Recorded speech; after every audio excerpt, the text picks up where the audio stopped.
Coach, last season was a culmination of a 3-year plan that you put together when you came to Texas. Can you share how you amended your plan for the next season, the next 3 seasons, that we could take hold of and get a window into your thinking? Yeah, not to, just dive into like the plan of it, but I do think there's something that is important that hopefully our players really recognize, okay? I'm a firm believer team success is what ultimately then provokes individual accolades, awards, and honors, okay? So in year 1, we go 5-7, and that was a difficult season for everybody, but was needed, right? It was needed. But at the end of that year, that resulted in 0 players getting drafted in the NFL draft. Okay, we come back in year 2, we make some improvements, we make some adjustments, we go 8-5. We had 5 players get drafted into the NFL draft. Okay, we continue to try to evolve and improve and get the right pieces to the puzzle, the culture, all the things that we've talked about. We go 12-2, we win the conference championship, we make the CFP, and now we're staring at what could be 10 to 12 players drafted into the NFL draft. Some of those leaving early to go to the NFL draft to get drafted.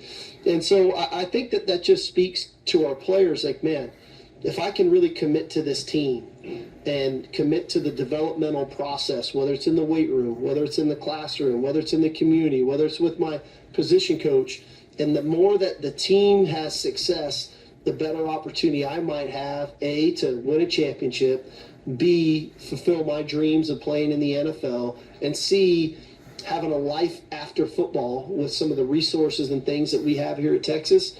That's the plan that we're on, right? How do we keep putting a team together that gives us the best chance to be successful, and then getting all these guys to buy into that team. And every year, each team takes on an identity of its own. I got 30 new players in that team meeting room this morning that we're talking about the things that are going to be necessary, where we're at a few weeks in, where we need to be a month from now as we go to spring break. And so that's always the challenge, right? And as I said before, I think teams a lot of times take on the personality of the head coach, of where he's at in his progression with the program. And for me, it's pretty simple, and I came here, like I said before, I didn't come here just to be a head coach again. I didn't come here to say that I'm the head coach at the University of Texas. Like, I came here to win a championship, and then if I can get one, I want to get 2. And I'm borderline obsessed with it at this point. I know what it tasted like last year. I know how close we were, and I couldn't wait to get back. And hopefully that's what our team really starts to exude, is this obsession with being the best. Because we have a locker room full of young men that are driven, that are focused, that want to be the best. They want to be the best students that Texas football's ever had. They want to be the best team.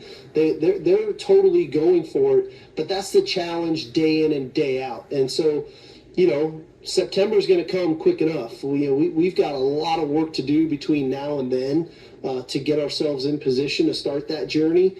But quite frankly, the journey started 2 weeks ago, right? As we were getting them up at 5:45, and we're in DKR, and we're starting conditioning, and that's part of being in college, and that's part of that process of what it looks like.